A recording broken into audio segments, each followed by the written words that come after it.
নমস্কাৰ। 15% দৰমহা কৰ্তন হ'ব এইসকল চৰকাৰী চাকৰিয়ালৰ। এই ৰাজ্য চৰকাৰে ল'ব এক ডাঙৰ সিদ্ধান্ত। সম্পূৰ্ণ বাতৰিটি এনেধৰণৰ।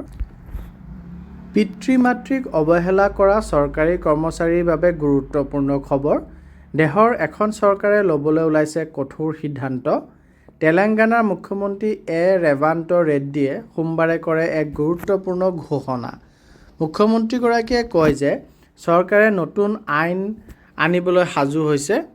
এই আইনৰ জৰিয়তে বৃদ্ধ পিতৃ মাতৃক অৱহেলা কৰা চৰকাৰী কৰ্মচাৰীৰ দৰমহাৰ এটা অংশ কৰ্তন কৰি সেই ধন পোনপটীয়াকৈ অভিভাৱকৰ বেংক একাউণ্টলৈ স্থানান্তৰ কৰা হ'ব। আপোনালোকে এই আইনটি ভাল বুলি বিবেচনা কৰিছে নে বেয়া বুলি বিবেচনা কৰিছে কমেণ্ট ছেকশ্যনত জনাব। ৰাজহুৱা অনুষ্ঠানত ভাষণ দি ৰেড্ডীয়ে কয় যে প্ৰস্তাৱিত আইনখনে ৰাজ্যিক কৰ্মচাৰীসকলে বিশেষকৈ বৃদ্ধ বয়সত পিতৃ মাতৃক আৰ্থিকভাৱে সহায় কৰাটো বাধ্যতামূলক কৰি তুলিব।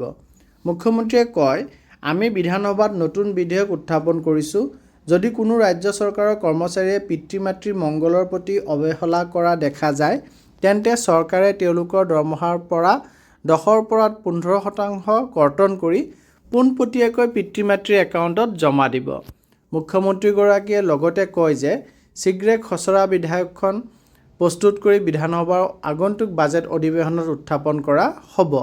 তেওঁ কৰ্মচাৰীসকলক তেওঁলোকৰ আয়ৰ এটা অংশ স্বেচ্ছাই পিতৃ মাতৃৰ বাবে আঁতৰাই ৰাখিবলৈ আহ্বান জনায়। নৈতিক দায়িত্বক আওকাণ কৰাৰ সময়ত চৰকাৰী হস্তক্ষেপ প্ৰয়োজনীয়। কৰ্মচাৰীসকলে নিশ্চিত কৰিব লাগে যে তেওঁলোকৰ দৰমহাৰ কিছু অংশ পিতৃ মাতৃৰ ওচৰলৈ যায়, বিশেষকৈ তেওঁলোকৰ বয়স বৃদ্ধি হোৱাৰ সময়ত।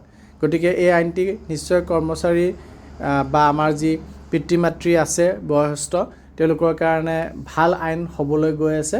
আপোনালোকে কি বিবেচনা কৰে জনাব। ধন্যবাদ।